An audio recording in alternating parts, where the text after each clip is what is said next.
Hi, thanks for joining us for the Family Plot, Gardening in the Mid-South. I'm Chris Cooper. This spring, we started an experiment to see what soil works best in a raised bed. Now, after several months of growing, we're going to see what has happened.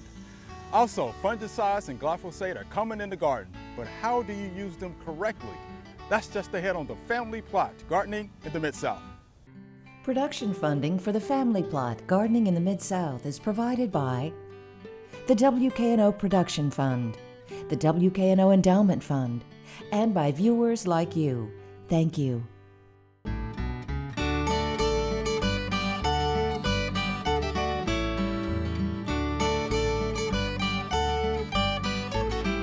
Welcome to the Family Plot. I'm Chris Cooper. Joining me today is Peter Richards. Peter is our gardener. Yeah. Thanks for joining us today, Peter. Well, thanks for having me. So experiments, we like to do experiments Yeah. on the Family Plot, don't we? Yes, we do. All right, so this is our experiment bed. So you want to tell us a little bit about the experiment you're doing? Yes, so what we're doing here is we're testing 8 different kinds of soil Okay. to see which one works best in raised beds over a 3-year period. Nice. Now we're half a year into the first year here. Okay. So we're 5 or so months in, half a season. Yeah. And we've got some interesting results. Let's just go down the line here. Okay, sure. And we have 8 different soils. This one right here is Miracle-Gro raised bed soil, and it's actually performed really well. Yeah, it looks good. From the beginning, the plants grew well in it, and they've always looked healthy with the exception of our poor petunia. Yeah. But the petunia did poorly in every single bed. I So would agree. that's not a mark against this particular soil. Okay. But as of right now, we have peppers. There's a little pepper on there. It'll grow. The tomato took off and went nuts Yeah, right yeah. away. Zinnias are looking good. Yeah. Overall, so far in the first 5 months of use, it's performed pretty well. Okay. Now, it does have a lot of fertilizer in the soil when you start to use it. Okay. So that is an advantage for it. I don't know if that's going to pan out in the next few years, but for now, it's doing great. Okay. For year Got it. 1. Got it. Okay, let's go over here to the next one. And this one is what is called topsoil in the Mid-South. Yeah. It comes in a green bag, and it's basically shredded pine bark, Okay. finely shredded. I was hesitant that it was going to do okay because there's no water holding capacity, there's no nutrients per se in this soil. And actually at the beginning, along with a lot of these amendments that we actually put in completely, it did really bad. The plants looked very yellow, and they almost died. They've kind of recovered now. Yeah, they have. Now, something that I did do is I didn't want all the plants to die. So I went in and once a month I've been putting 2 tablespoons of nitrogen on each of these beds. Okay. So including the Miracle-Gro bed, which probably already had a lot of fertilizer in it, but just to try and keep it even across Right. the experiment. Right. So a couple weeks after I had put on the nitrogen, this bed had recovered. But if you look, it's still a little bit smaller than the other It beds. is. Yeah. In the last couple weeks, it's kind of caught up a little bit. So let's go on here to the next one. This is black cow, Yeah. which is manure. Yeah. It's intended for an amendment, just like the topsoil. But a lot of people think, oh man, if it's good as an amendment, maybe if I fill my whole bed with it, it'll be amazing. Well, I can tell you that's not the case. Because just like the topsoil, the black cow, the plants initially were stunted. They were small, they were yellow. Once again, I added nitrogen like the rest, which might have saved them. In the last couple weeks, it too has kind of started coming back and recovering a little bit. That's good. We'll see what happens. If you notice on it, it's actually sunk quite a bit. Yeah, sure has. Part of that is probably just the soil itself is Yeah. settling, although you can't call it soil because it's not. Yeah. But part of it is that it is continuing to decompose. Right. And as it decomposes, it gets smaller. So I'm curious to see by the end of the year how low we are in the bed on this. Yeah. And I will say the plants actually look good. Yeah, the plants look good. Now, nice green right color. now, the plants look Yeah, really it's good good. across all of them. Right. And actually, I think part of our problem might have been, and part of the problem with petunias is that we had a really wet spring. Right. And so they didn't like the water. Okay. Let's move on here to the next one. This is leaf compost. So essentially shredded up and composted leaves. It kind of has the same problem as the topsoil. Sure. There's not a lot of nutrients in composted leaves. And the water just goes through it really fast. I would say that it was the worst of the group early on. The plants were stunted, they were yellow, they were just about to die. And some nitrogen kind of helped pull through. You can see that the tomato plant here is the smallest of all of them at this point. The zinnias are not very big. No, the pepper still has some yellow leaves. Like, it does not look happy. You know, it does not look like it's been in the ground for almost 5 months now. No, it does not. It looks like I just planted it. Yeah, it does not. Also, we have our salvia right here. It is about the same size as when I planted it. Wow. It hasn't grown much. The marigold's doing okay. It's doing all right. Yeah, but you can see that, you know, this is a great amendment to loosen soil. It's not something to fill your raised bed with. Right. Now, in future years, as it breaks down more, we'll see what happens. We'll see. But it's also settling quite a bit as it continues to cook down, as they say. Let's move on here to the Pro Mix. A lot of people ask about Pro Mix at the office. Yes. Yeah. So Pro Mix is a mix. And by the way, it's called Pro Mix here in the Memphis area. It's not necessarily going to be called that in other cities, yeah. but what it is it's 1/3 soil from the ground, Okay. 1/3 sand, and 1/3 compost. And so you can find similar mixes around the country. Sure. Here it happened to be called Pro Mix. And so here we're starting to get actual real soil in the mix. Everything before here had no soil, it's all soilless. Here, once again, we had some issues because there's not a lot of soil in here. Right. Even though it's a third soil, that's below the ideal amount. This also was stunted. Now, Pro Mix is intended as an amendment, not as a standalone planting medium, but a lot of people think it is. Same thing, stunted growth early on, yellow. I think the nitrogen probably saved it. Just let the plants pull through to where they got more. Okay. But you can see the tomatoes small. The zinnia is doing pretty good. It's pretty big. Yeah, salvia is doing great. It's doing very well. You know, the pepper plant is not doing Well, much. it looks stunted. Yeah. Yeah, it's stunted for sure. But the interesting thing is that here the petunia actually has survived. Yeah, it's trying. Yeah, it's trying. And the marigold looks about like all the rest of them do. Yeah. Marigold seems pretty constant in all this. Right, it sure does. Okay, so let's go here to the next one. All right. So here we have what's called garden mix. Okay. So this is, once again, this is a mix. It is 1/4 soil, 1/4 compost, 1/4 pine fines, and 1/4 coarse sand. Oh, okay. So once again, this is intended as an amendment, not as a soil. But a lot of times people make the mistake of thinking it's a soil, and they're like, oh, I'm just going to grow in this. Once again, we had the problem where stunted growth. It has pulled back. The tomato is doing well at this point, and the zinnia is doing pretty good as well. Yeah. Salvia's okay. The Yeah, it's all pepper's right. okay. Yeah. The marigold's okay. The petunia is barely hanging on. Yeah, barely. Barely hanging on. So this was, once again, it's a mix. It's not a soil. It's an amendment rather. It's not a soil. So let's move on here to the next one.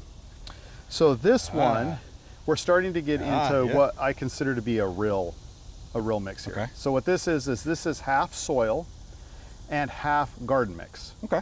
So it's mix. got a little over half real soil in it. Okay. And it is one of the better ones. Okay. You see that? Yeah, you can see it. The zinnia is doing great. The tomato's growing. looks good. The salvia is going nuts. Yeah, it looks good. The pepper is small, but Yeah. okay. Yeah. Now this also had a little bit of a problem early in the year with starting to be a little yellow Okay. as we started to grow, but it popped out the fastest Okay. of all of the mixes Okay. that we have. So it's responded very well. It responded well. nitrogen. Now Okay. this is close to what a lot of horticulturalists think would be the ideal mix, which would be to have, over half soil and then add coarse sand and compost. Got it. Pine fines are basically what we had in topsoil. That's what Yeah. pine fines are, but ground up, finely ground bark. Okay. It will decompose as well, but it creates a lot of pore space in the soil for the yeah. plant's roots to be able to grow through it easily and get the nutrients they want, and especially get oxygen. Yeah. Plant roots need oxygen. They If need they, oxygen. if they're sitting completely buried and isolated, they can't grow. They're going to suffocate. Right. So pore space is what we're pore looking space. for. Pore So space, this is what a lot of horticulturalists think is ideal. Once again, I'm curious to see how this does in year 2 and 3. y'all. Oh, we're gonna find out. And so here now we got Here the we last go. one. Yeah. And so this last bed, this is 100% soil. 100%. Now, All right. caveat, I don't know where Caveat? this soil came from. Okay. Because when you go out and buy soil, you don't know where it came from. Right.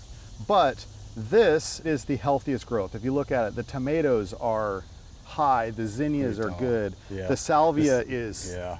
I think it's really huge. branching out too. Yeah, the petunia is dead, once Yeah, again, petunia's because dead, I yeah. think that they all drowned. Right. And then the marigold rather is doing about the same as everything else. Yeah, well, look at your pepper. And the pepper's Look at that. doing well. We got a pepper on got a there. pepper on there? Yeah. Yeah. So I think that what we're seeing here is that soil does really good. You don't necessarily need to bring in a whole bunch of amendments Right. to grow in soil. Right. Now, that being said, this is probably a silt loam. Once again, I don't know what it is. Okay. It's probably a silt loam. It has a high clay content. Okay.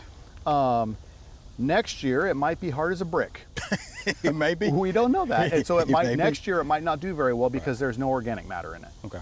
And so that's one of the advantages of something like this garden mix soil is that you get the advantage of the organic matter to keep the pore space, keep it open and loose, Yeah.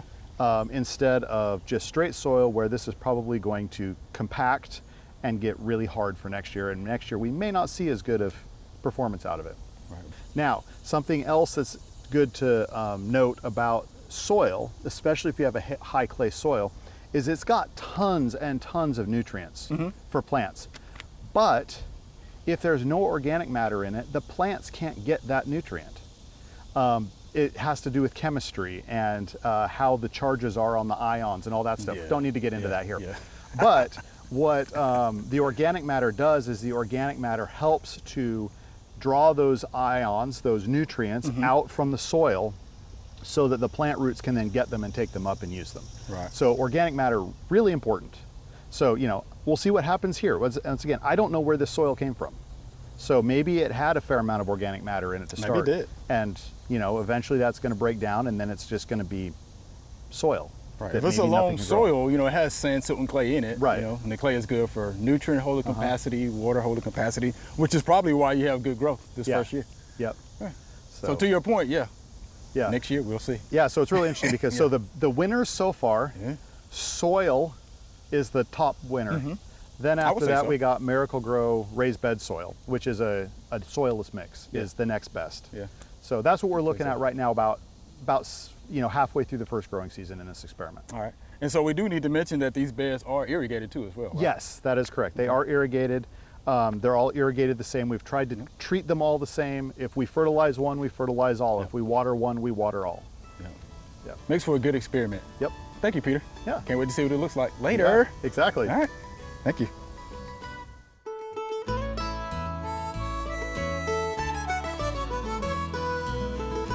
Let's take a look at this tomato plant. As you can see from the leaves, the margins are purple. That tells me that this is a phosphorus deficiency. Usually when you have phosphorus deficiency, you either have wet soils or cold soils. So I'm going to say, because of all of the rainfall that we've had here recently, wet soils. So this is what you can do. You can actually fertilize this tomato plant with a half strength of a triple 13, a complete balanced fertilizer. That's one thing you can do. Or the other thing you can do is this. Make sure that you have good drainage, right? Make sure the soil drains well. So again, this is a phosphorus deficiency, and I'm guessing it's due to wet soil. So again, fertilize with a half strength as a complete balanced fertilizer, and make sure you have good drainage.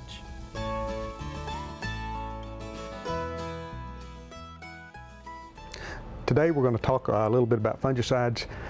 Very important to understand that fungal diseases, most of the fungal diseases are spread by wind. They're tiny spores that move throughout the air. So you need to do a very good job of spraying the plant, coating the leaves, and it's probably a good idea to use a spreader sticker when you go with fungicides. The mode of action is totally different than insecticides. With fungal diseases, the fungicides tend to prevent a disease from occurring. If you already have the disease, most of the fungicides don't do a very good job of curing a disease that you already have. For that reason, we would recommend using fungicides on a preventative basis if you've had a history of a fungal disease problem. If you apply a fungicide and then it rains on it or your irrigation comes on and washes it off, then you assume that that treatment did not occur and just go ahead and retreat. We have a couple of examples of fungicides here. We have chlorothalonil is the active ingredient in this product, the Ortho product, and then I believe Captan is the fungicide that is in this fruit tree spray. The Captan is mixed with a couple of insecticides, carbaryl and malathion. But these diseases that we're trying to control are brown rot in peaches, black rot in apples, black rot in grapes, early blight and late blight in tomatoes, most of the fungal diseases that are in tomatoes. Not as important to know exactly what fungus disease you have, but it is important to know that you've had a history of the problem and then apply these fungicides on a preventative basis. When applying fungicides, you pretty much treat them the same way most pesticides. This is chlorothalonil. We're trying to control some of the leaf spot diseases that are common on plants. If you've had a history of problems, we recommend that you apply fungicides on preventative nature. Try to apply the fungicide before you have the problem, because fungicides don't do a very good job of treating diseases after you already have them. They can stop the disease from spreading, but they can't cure the disease very well that you already have. With a fungicide, it's extremely important that you get good coverage on the plant. Fungicides come as wettable powders and as liquids or emulsifiable concentrates like we have here as examples. But we'll get good coverage on both the upper and lower side of the plant, so that when that spore that's transported by wind lands on that leaf, hopefully it will land on a leaf that has some fungicide on it so that it will die. We're going to talk a little bit about glyphosate. Glyphosate is another very, very commonly used herbicide in the area. Been around since the mid-70s. The active ingredient in Roundup, and the patent has long ago expired, and so there are a lot of generics out there. Glyphosate is a non-selective herbicide. It basically, when it was designed to kill any kind of plant that you put it on. Some plants have developed a resistance to glyphosate now, and that's developed a whole new market out there. The way glyphosate works is it is absorbed into the green tissue of plants, and it moves throughout the plant and will kill the entire plant. It works best on plants when they're actively growing. If you're in the middle of a drought and the plants are not growing very quickly, glyphosate is not taken up very well by the plant. So it's a good idea, if you're trying to kill a plant with glyphosate, fertilize it first so that it's actively growing, and then you can go ahead and finish it off with glyphosate. Okay, this is an example of glyphosate. The patent ran out on Roundup several years ago, so now there are several different generic formulations available. This particular formulation is Roundup, and it is ready to use. It's already mixed up for you. So if you want to use this, be sure, or I'd wear rubber gloves if I use this type of sprayer. Be sure you shake the material up good. You want to make sure that the surfactant that's in the Roundup is mixed with the active ingredient, glyphosate. The way this product works, it is a non-selective herbicide, which means it will kill pretty much anything that you put it on. It is absorbed by green tissue, the leaves or the leaf blades, and it translocates to the roots and kills the plant. So with that in mind, and this is the example of a flower bed that has some Bermuda grass encroaching on the flower bed, I'm going to go in here, and if I get any spray out here on this Bermuda grass, it can injure it, probably will injure it. So I'm going to be very careful, and I'm going to direct my spray only to the Bermuda grass that is in the bed that I want to kill. And I'm going to try not to get it on the Bermuda grass that's out here. On the same vein, I can get it on this bark, and it won't be a problem because that's not green tissue. So I'm not going to worry about getting it on the bark. However, I will be very careful not to get any on this little piece of a leaf here because that is green tissue and it can translocate from that to the rest of the tree. But that is the way you use Roundup. If you have weeds out in the Bermuda grass that you want to kill, you can treat, like for example, here we have a little broadleaf plant that we want to kill, and I'm going to direct the spray to that. Now, I will kill this, and I may kill a little bitty spot of Bermuda grass right here, but Bermuda grass will go back into that spot very quickly. I've got a trick for you today. You'll notice in the summer you don't get many fruit. When the temperatures are hot and it's above 90 degrees, there's a good chance your tomato plant just can't have fruit pollinated. Today we're going to use a toothbrush, and you just go to the blooms and buzz them. The plants are self-fertile. You just have to move the pollen around. That's what your bees are usually doing for you.